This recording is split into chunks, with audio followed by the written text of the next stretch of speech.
What's up, everyone? Welcome to the Power Play with CJ. Trying to focus in on the Vancouver Canucks firing Mike Gillis or relieving him of his general manager and hockey operations duties. I think someone tweeted today 3 years ago he was the NHL Executive of the Year. Got a contract extension 2 years ago, and now he's out of a job. Tough draw, Mikey. But, you look at the drafting. They haven't done a great job at the draft, and I talked about that.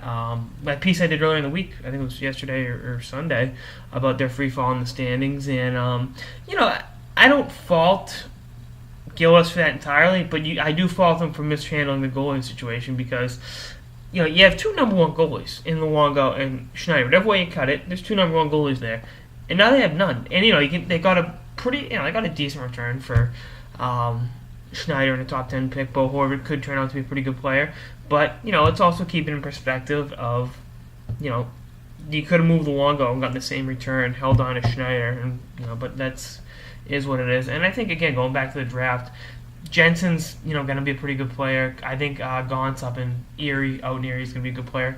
Likewise with Horvath, Shinkaruk, and a good value pick in the third round, Cole Castles. But beyond that, I'm just looking back on it. They whiffed, Schrader's really nobody's cup of tea. 15 points, 55 NHL games, trading away Cody Hodgson, who, hasn't been what people thought he was going to be, but is still an effective NHL player. And then just, looking back on, the other guys that they've drafted, and,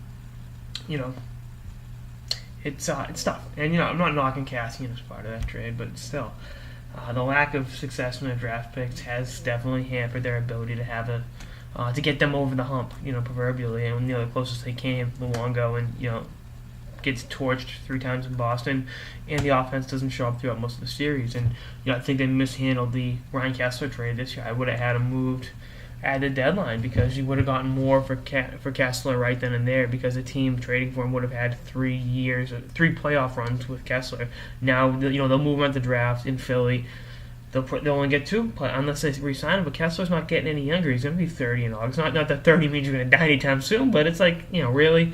And again, the Luongo Schneider situation was a raw deal, and Gillis deserved to get fired. And I just saw a tweet: the deadline to renew season tickets for Vancouver is tomorrow.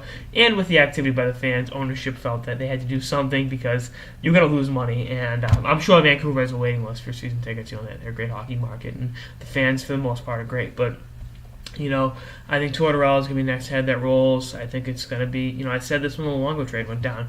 They're throwing the towel in on this era in their franchise's history, and they're moving on. So goodbye, Mr. Gillis, and I think it's talking about Trevor Linden and Marcus Naslund. So going back to the future, I guess, in terms of bringing those gentlemen in, but we shall see what happens. I think